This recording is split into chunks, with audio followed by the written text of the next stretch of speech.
A few years ago, my wife back then comes to me and she tells me that she would like to open the relationship, to have an open relationship.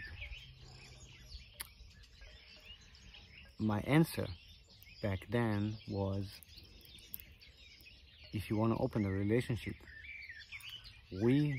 our relationship has to be as stable as possible. Hello everyone, welcome back to my channel. Sagi here. I would like to talk today about polyamory versus monogamy, open relationships. This topic came to me again this weekend as a couple approached me, and I ended up over the weekend consulting them, supporting them on their relationship.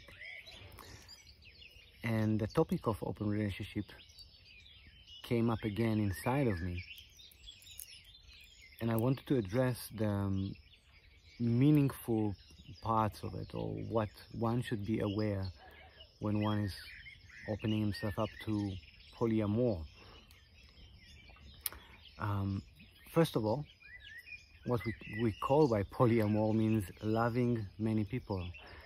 That is something that we should all encourage ourselves and others to do. However, it doesn't have to involve sex. It doesn't have to involve sexuality.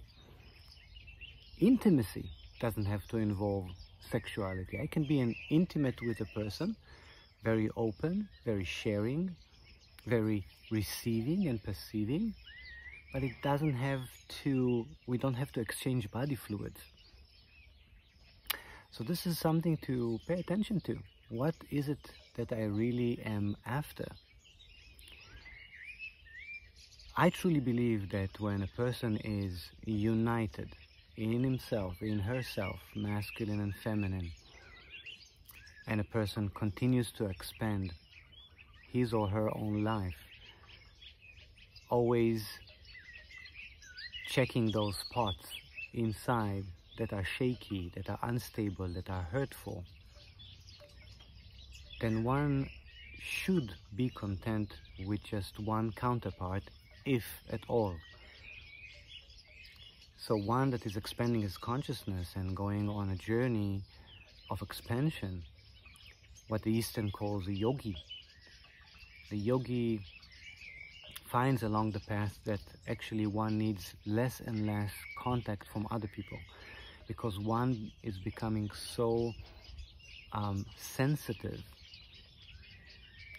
and life becomes way more intensive, and that intensity needs to be, or wants to be, fully absorbed by the person, by the yogi. So the yogi looks to unite him or herself more with nature, more with things that are already in balance. The human psyche is probably the most imbalanced thing on earth. So when you are opening yourself up to another human being, you are opening yourself to his or her emotional state, psychological state, mental state, and so on. And there is something that goes going back and forth. There is a communication, there is a transformation. And remember, communication, there's also non-verbal communication, which means touch can transfer memory, can transfer instability or harmony. So, if you're already in a relationship and you're thinking about opening yourself up to another person, imagine this for a second. A relationship, picture yourself as the relationship as a boat, right? Just that very old-fashioned boat that can have just a couple of people. And you're already sitting there, and your partner is already there with you, and maybe there are also kids around. So all of you guys are already sitting in this boat. And you have achieved a certain balance. Now you opening yourself up to another person, stepping into that boat, will shake the boat. Just think about it in a physical sense. Anything that will step itself into your current situation will automatically, naturally shake it. Which means now you have to establish rebalance. You have to establish another form of balance. And that shakiness takes a while to settle down until you find that balance inside of yourself. So get ready for that.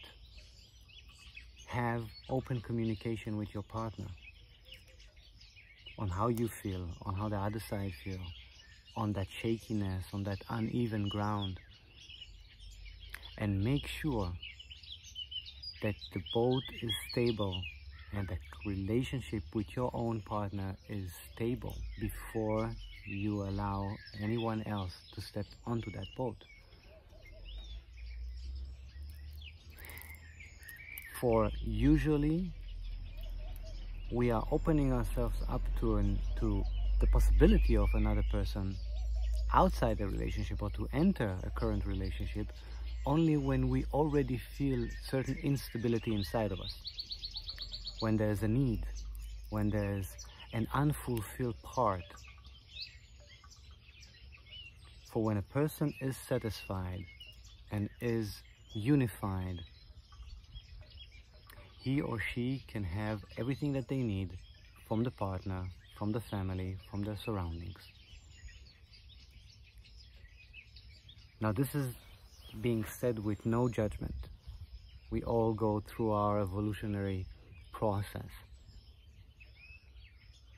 But whenever we need touch, whenever we crave for touch, this is just like any other craving. Craving for chocolate, a craving for a relationship, a craving for attention, a craving for a cigarette. Craving is what we should look upon, notice, and address. And ask ourselves, where is that craving come from? Why is it there? And what do I do with it without shaking my entire world on the ones around me?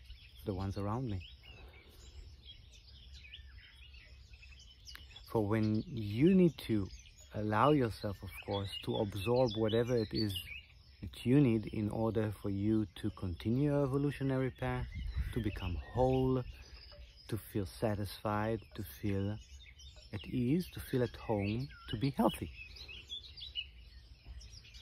Of course, you need to do whatever is missing in your life. You need to add it into your life. You need to absorb it. You need to experience that, definitely. But understand the process and understand where it comes from and understand that you're only doing it because there is the illusion of lack inside of you.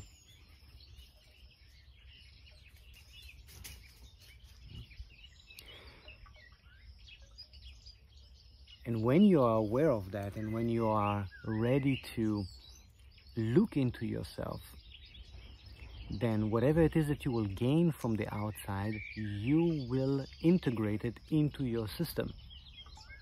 And when you integrate it into your system, then you become balanced again, and then you can release the hold on whatever it is that was there, that you've summoned into your life,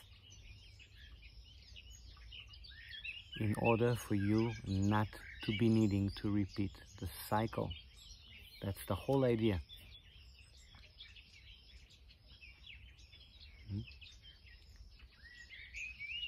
So when people come to me, and there are many out there that feel unsatisfied in their relationship. It's a normal thing.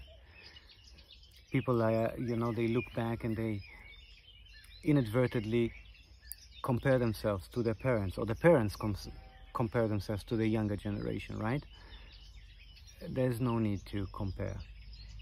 What was back then is not what it is today, from the simple reason that the new generation, the current generations, are the ones that are more rapidly evolving. And when you're more rapidly evolving, you are in constant transformation. You are achieving balance, and then you step out of balance in order to rebalance yourself.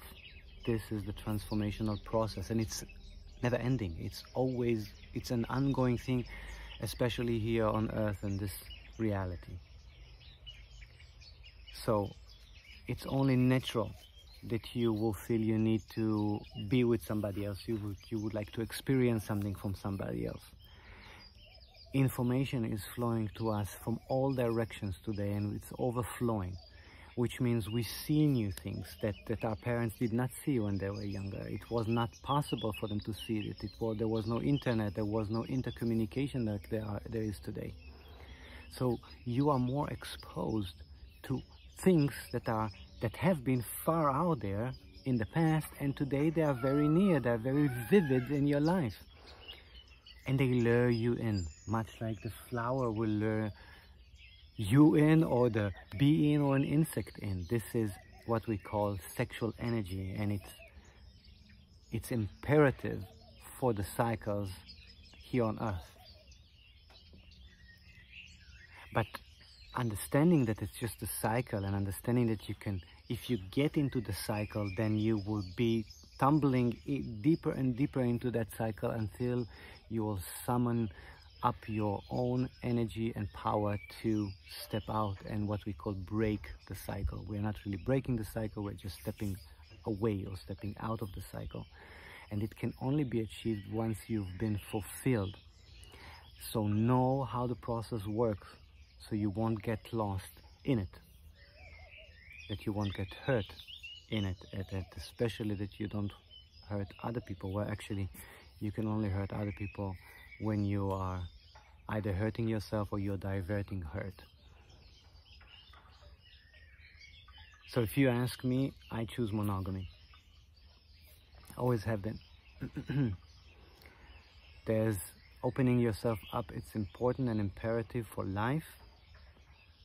But then choose the people that are vibrating with your frequency. Otherwise, there's a disharmony, right? Imagine that you have a jazz band and you are welcoming a heavy metal member. There will be a disharmony. You need to find harmony. So, make sure first of all that you are stable, that you understand why you are drawn to outside things. What is it that is lacking in your life? Remember that it's just an illusion, and then go with it and fulfill it, that you don't have to repeat the cycle. And keep, as much as possible, open communication with your loved ones. Even if that hurts, open communication is clearer than no communication to most people. Thank you guys for following. If you have any questions, do leave me a comment, like or subscribe or do whatever you want, but it's always nice to have some kind of feedback.